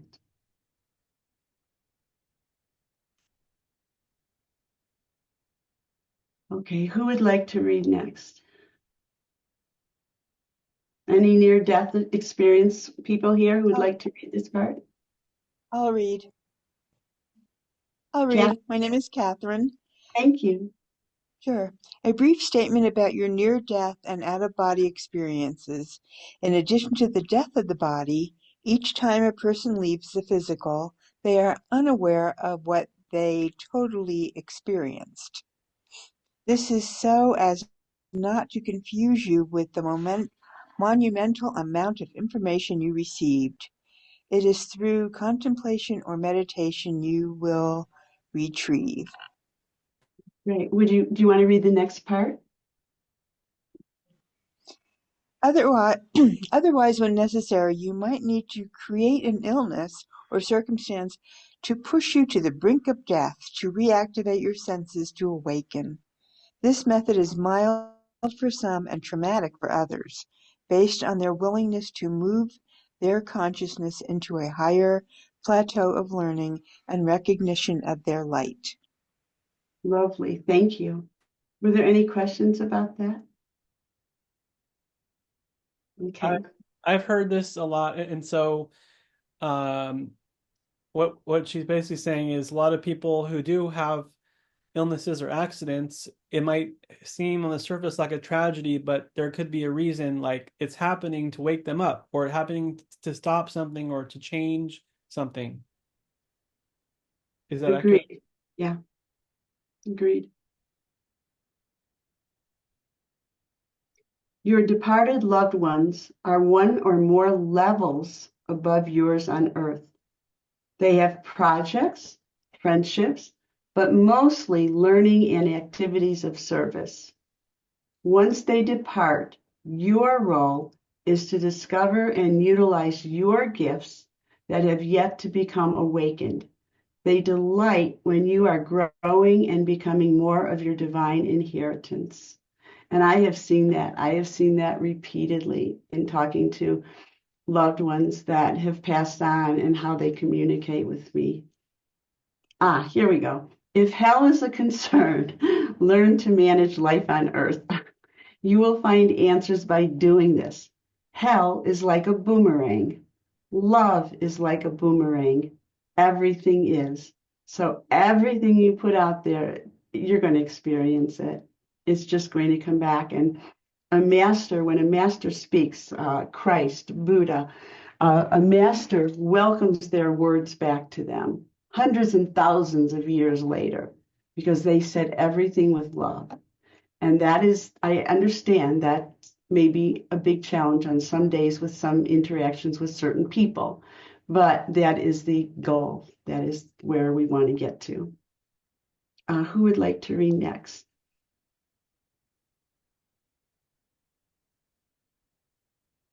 Irene, if Okay. Barbara is ready, if Barbara is ready for me to communicate through her, I will answer your questions. Barbara is well attuned to communicating from the light through a trance state or using what appears as a conscious state to you when it is a super conscious state. Yours in service to the light, Alora. Thank you. Thank you. Alora gave me, and I shared this with Ned, she gave me a chant to do. How many? Gee, I don't know how to ask this because I can't see people's faces. Do you want to take away the screen? And yeah. And again, you don't have to take notes because it will send you the video if you email me. How many of you, when you meditate, use some kind of mantra or chant? Are there people who do that? Do you know what a mantra or a chant is? It's something that you say repetitively that will have a high vibration and focus your mind. A lot of people don't meditate because they say they can't stop thinking. That's not really the problem. It's not that you have to stop thinking. It's that you have to focus what you're thinking about. And that's what a mantra or a chant does. It om nam om mani padni om. That's a chant. And so your focus is on that. You don't have to stop thinking about it. You're just keeping your mind focused in a direction, in a positive direction. And I'm concerned that we don't really have time for this because it's 9 o'clock. But perhaps Ned and I will do another group if you want, and we'll pick up with more of Ned's incredible astrology input, and we'll pick up with Alora's chanting and doing the meditation. I have been doing this meditation, and I told Ned at first when I started doing it, I would see all these incredible colors, and I'm used to seeing that, but they were really intense.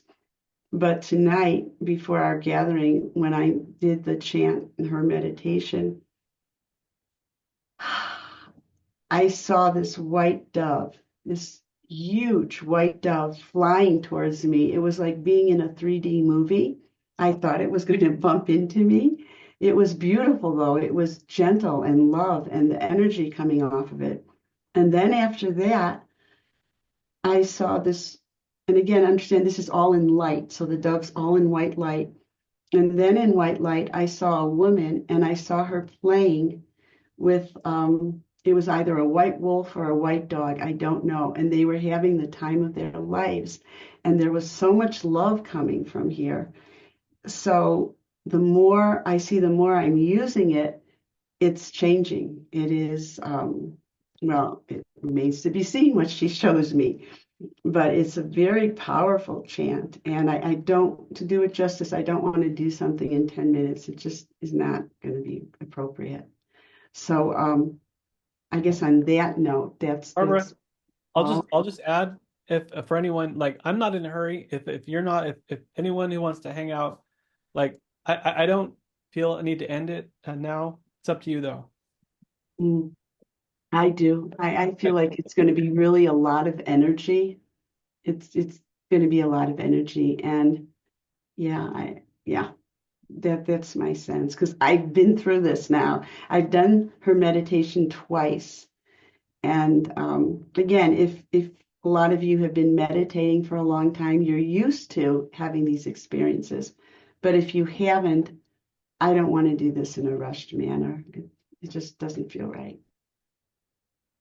So, how's everybody doing? Are we all good? Is there anything that anybody feels you've got to ask? You please, please, you can. Oh, Sheila, how sweet you are. You know what? I want to add that I felt like the information here and what we shared, it had it like um it's a little bit intense. I know a lot of spiritual groups and gatherings, they tend to only focus on the positive and whatnot and love and light. And here, you had a Laura and me and Barbara talking about heavy things like, it's like we're not going to sugarcoat, next year, especially that there are people and groups and forces of violence and whatnot. It's the information that they shared about why this is happening and what we can do and what we're here for. A lot of and how and simply how truth matters, because there are so many spiritual people who are just like, believe whatever you want and you're gonna imagine it, and there is the law of attraction, but I think what is lost in that is people are losing a sense of that there is truth and there is people who lie chronically every day, and to be able to call that out and see it and not support that, we need to learn that critical skill. Well, when you talk about that, I don't know. She wants me to discuss this, but I really don't want to get into this now either. But we're all well versed in the story about the Christ and the Antichrist. Only it's not a story, it's a reality. And we're really in the midst of it right now. And it is critical, critical, critical for you to use prayer and meditation, something to the effect of, God, let me know truth and only truth. Let me see the truth at all times so that you are not misled, because it's going to get more and more challenging for some people. But Laura gave a formula for the truth and what the truth is. It's a litmus test that doesn't take a lot of thinking about it. If it's discounting some people because of the color of their skin or who they choose to love or how they choose to worship, it's not the truth of God. It just isn't. And that's just a fact, and there's no way to change it. So people who say I'm confused, or I was confused, or I was misled, or I didn't understand,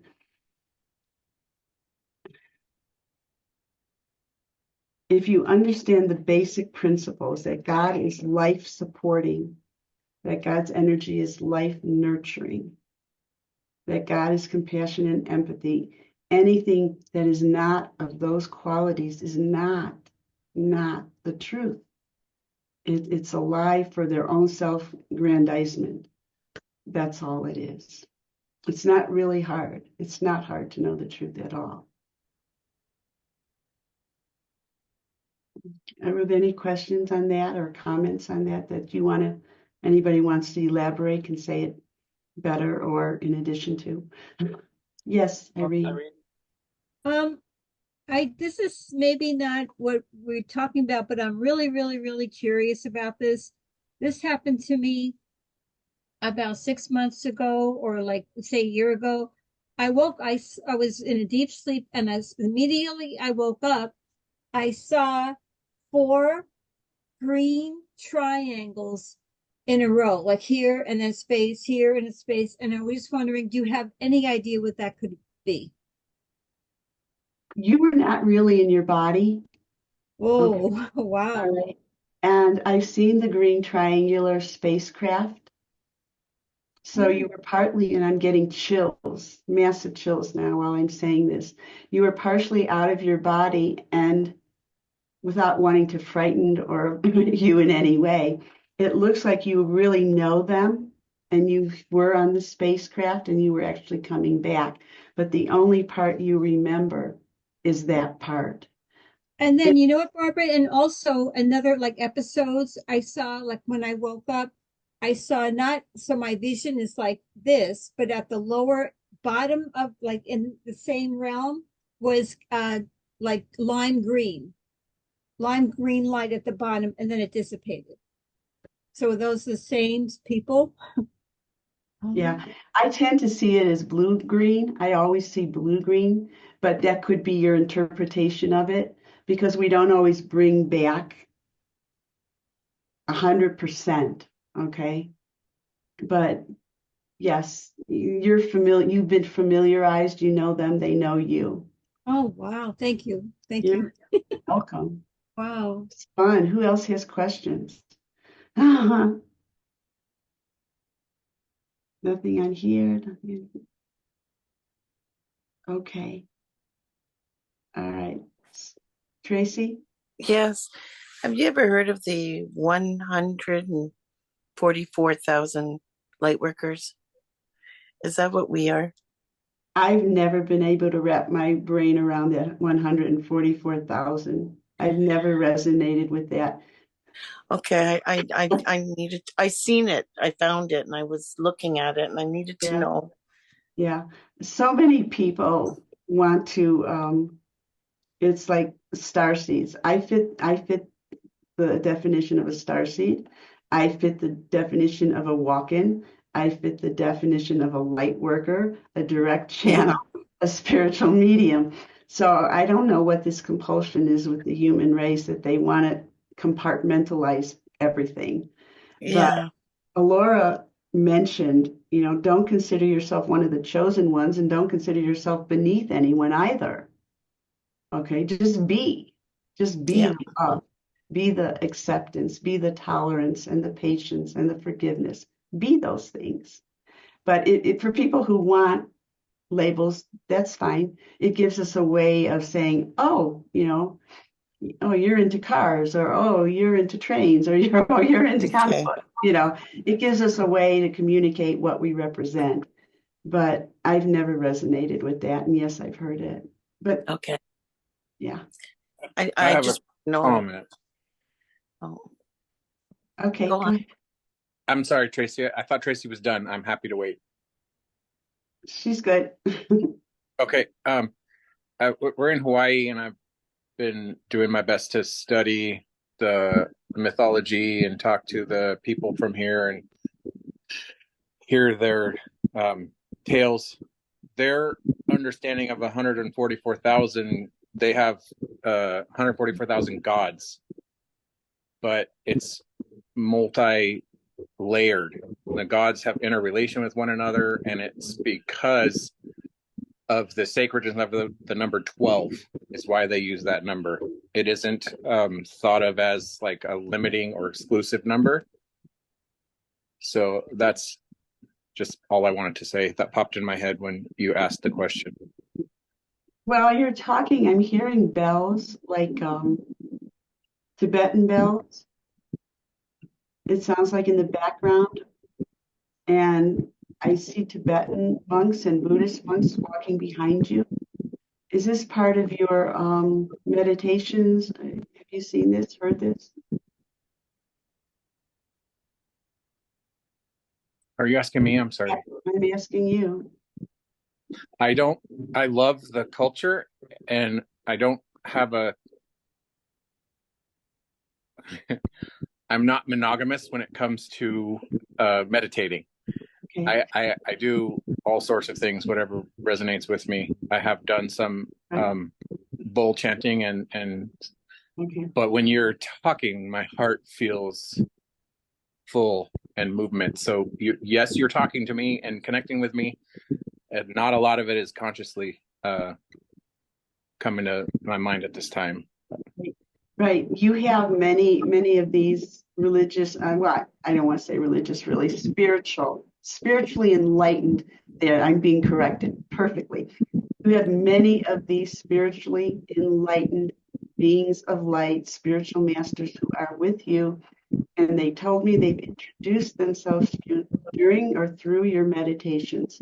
And when I see them, there are the bowls. I see the bowls and I hear like bells, like I see Tibetan monks and I hear bells. So wherever you place your focus, I'm eclectic as well.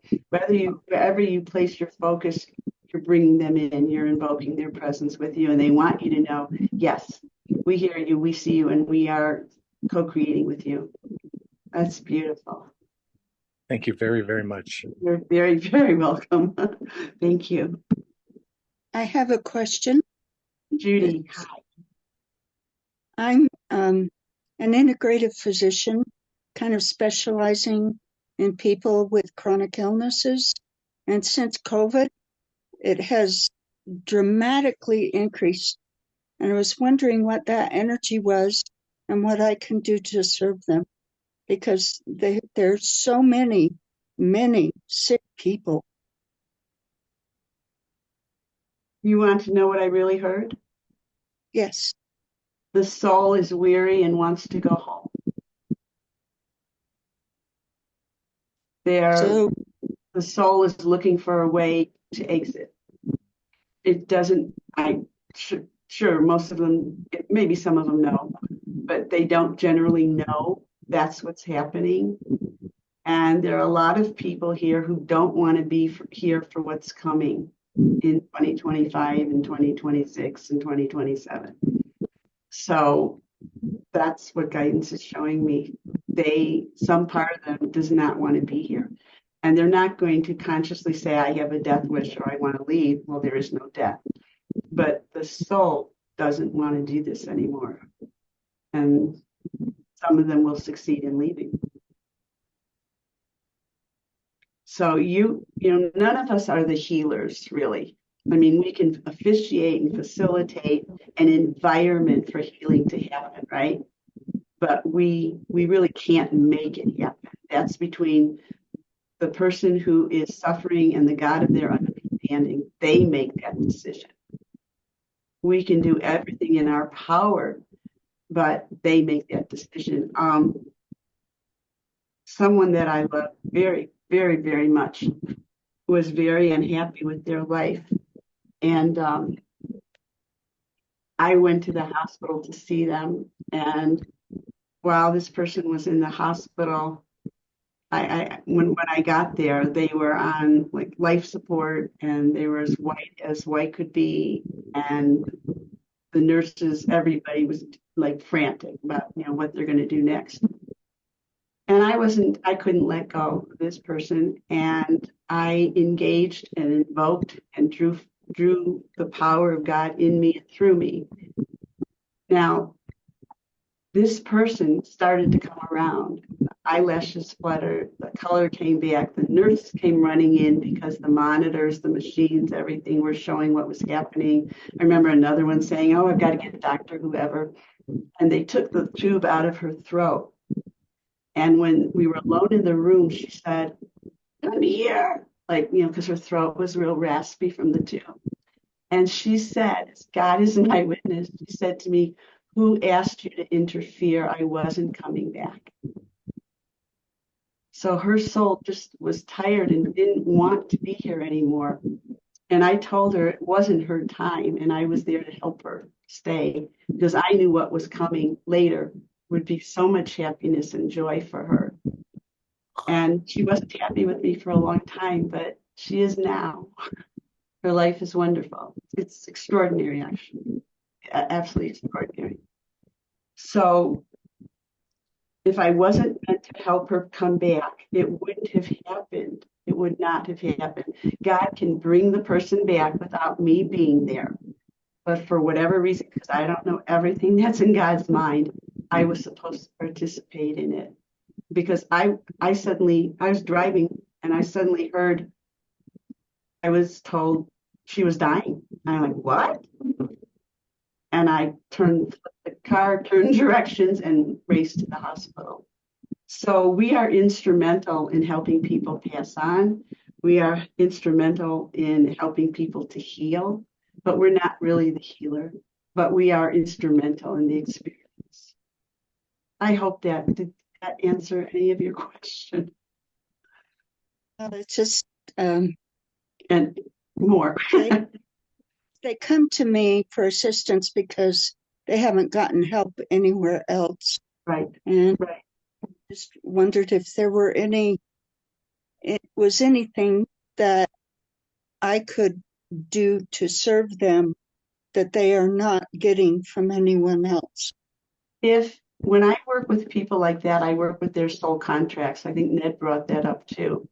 And that helps them if you know how to do that.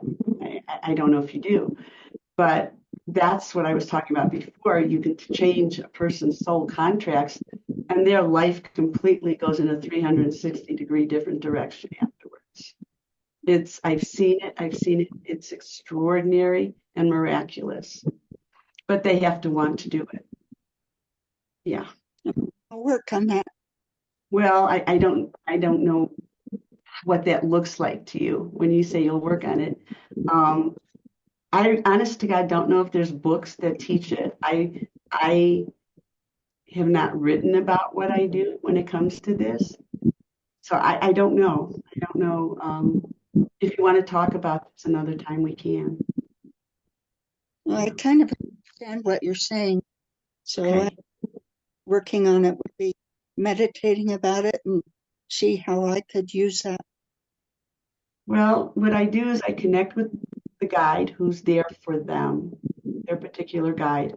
They will show me the past lives. They will show me the contracts that are affecting this lifetime and if it can be revoked, and then how to create a new one in a unjustified teeny tiny little synopsis. That's all that for what it's worth. But I'll give you that. Okay.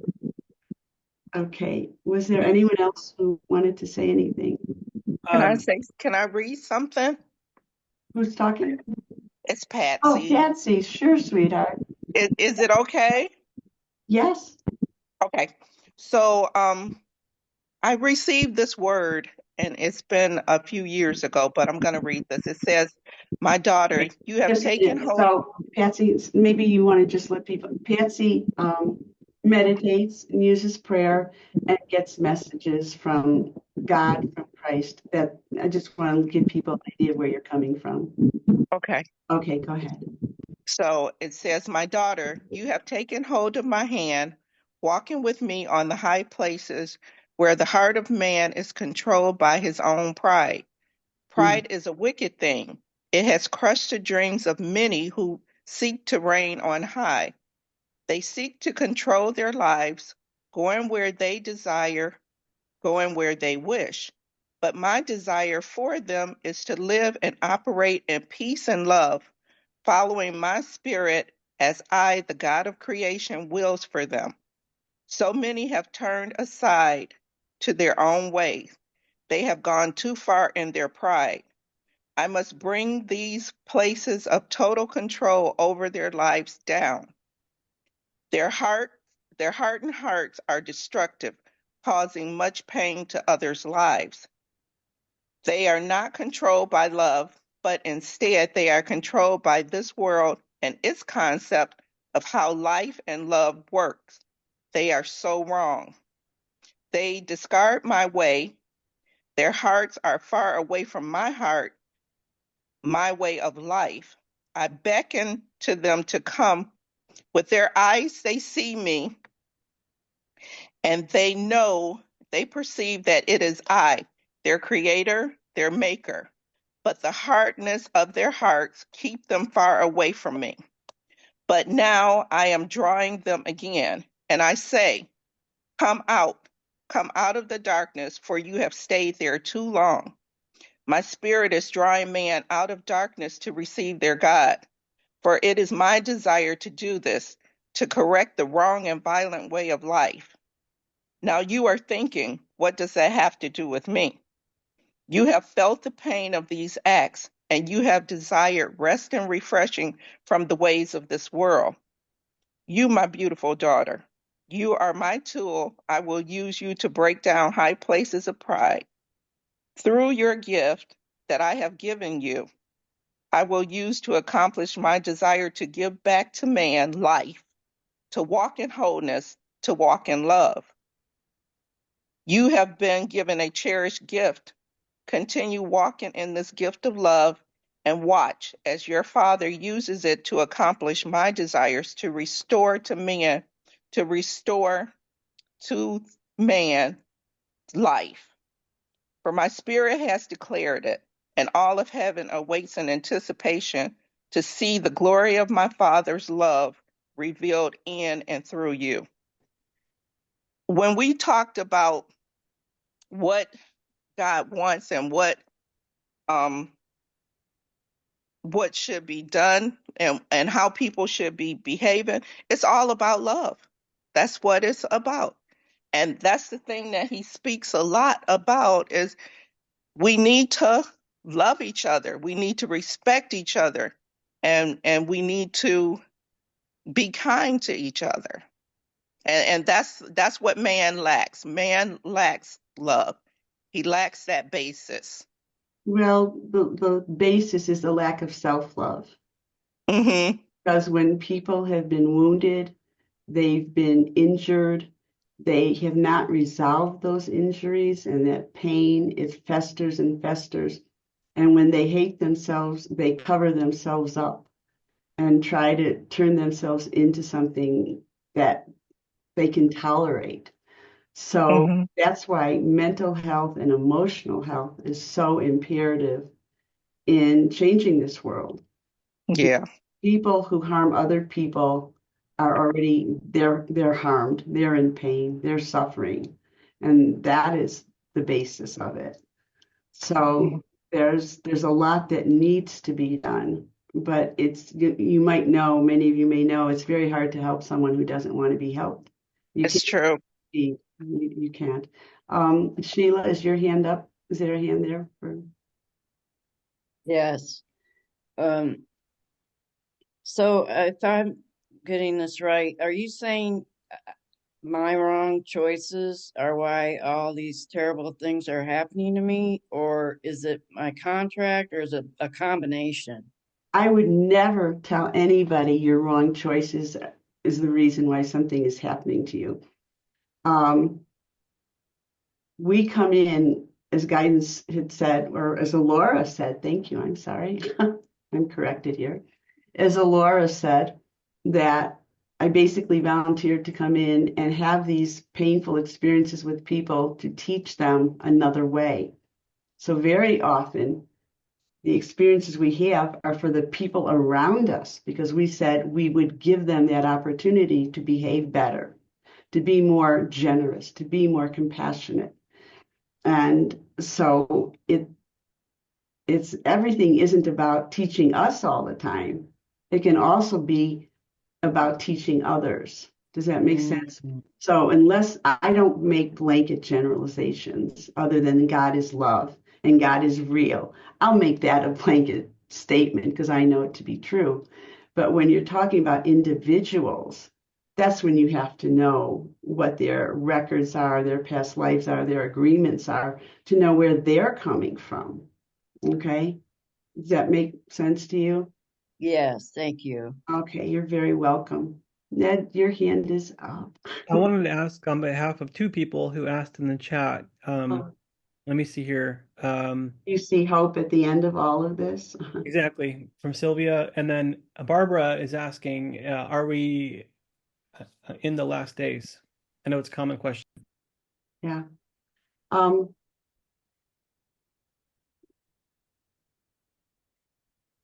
I have been told so much information by guidance and by our beloved extraterrestrials. I feel silly calling them that, but I don't know what else to call them unless I'm talking about John or Alora. So they have told me about how spacecraft will fill the skies and they will remove the peacemakers if it comes to that. They've shown me that already. So that to me is hopeful. That to me is kind of great. I have seen where people, like I was saying with Judy, who souls who want to leave, they don't want to do this. They, on a soul level, know what's coming and they want to leave. I don't see that as a negative because they're going to go home and celebrate and then work from there to help us here. So to say, is there hope? There's hope in absolutely everything. I mean, if somebody during the Holocaust would have said to me, is there any hope?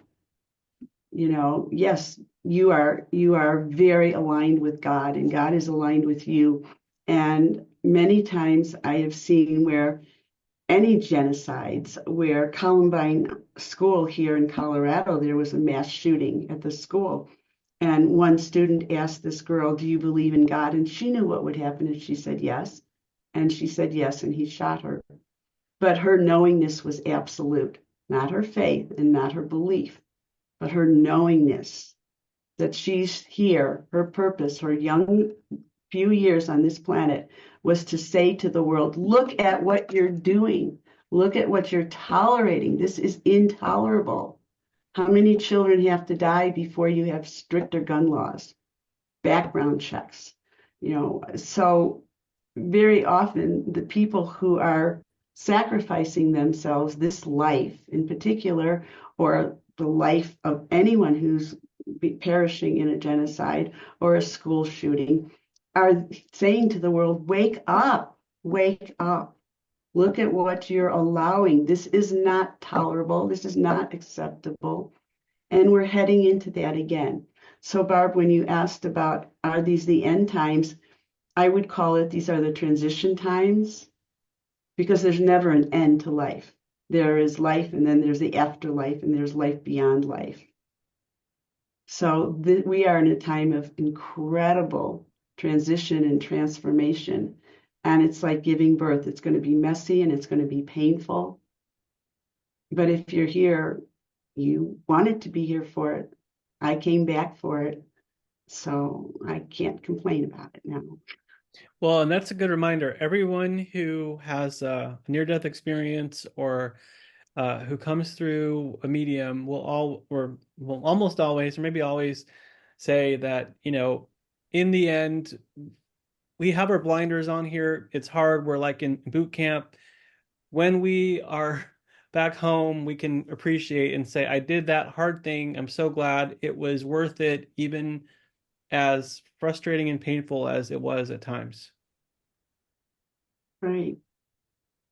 Yeah, I mean, painful times are painful. It hurts to be in pain. I have had healing miracles for myself and helped facilitate that for others. So the best you can do is align with that energy, align with that light that is pure love, and have your epiphany. Have that aha moment. Have that, see that miracle for yourself, because no matter how many times I tell you or anybody tells you, until you experience God yourself, it's hearsay. I hope it's true, but until you've actually done it, you've actually had that experience. And you don't have to have a near-death experience to experience God. Just get quiet. You don't even have to call it meditation. Just get quiet. Sit by a lake, a stream of running water. Be in the mountains. Be in nature. Do something that takes you into an environment that's bigger than what humanity has created, because God gave us this incredible, vast amount of wealth on this planet. And see the greatness in that and know that you are a part of that. You've got to go into a different realm. In other words, like if you're in the frame, you can't see what the picture is, right? You've got to get out of the frame. You've got to get out of it. You've got to look at it from another perspective. So whatever works for you that triggers that aha, that epiphany, that's the direction you take. It can be a symphony. It can be anything that triggers love and nurturing for you. It could be your dog or your cat. They're more unconditionally loving than people. So, or a mountain or the ocean. Yeah, exactly. So life offers a lot of suffering. My session with Barbara resulted in some positive changes, honestly. Well, thank you for being honest, Jamie. Thank you for that. We always go back to infinite love. The sensory earth experience is a unique and amazing thing, even with pain. I remember thinking when home, I am so strong and filled with love. I can do anything, and jumped at the chance to come back into a horrific and very painful situation to work my way out of it. Oh my God, Tammy, I'm right there with you. Me too. Me too. And I had somebody tell me once, don't raise your hand next time. Don't say, I can do it. I can do it. Pick me, pick me. Just be quiet. Oh no, there were some things I wanted to do and I was like, I can totally do it. I just felt so confident about like Exactly. the infinity of the rest of the experience. I'm like, this is just a thing and we can do it. We can do anything. It's a blink of an eye. Like a lot of people say, in spirit, these lives are so short. Why not just make the most of it? Yeah. Patsy, when you were reading, I just wanted to say I kept thinking of pride comes before the fall. That's and hubris and avarice and greed. It's not hard to know the truth of who your Yeah, leadership should be. That's really not hard at all. it's true. Yeah. Yeah. Thank you. Well, I think we probably should wrap this up because for people where back east, it's 2 hours later for you. Oh my God. Thank you, Elise and Tracy, for hanging in there with us. Oh my God. Yeah, it's late. And again, JC, the number 4, jcforlight@gmail.com. If I get your email, I'll be happy to send the video to you. Okay.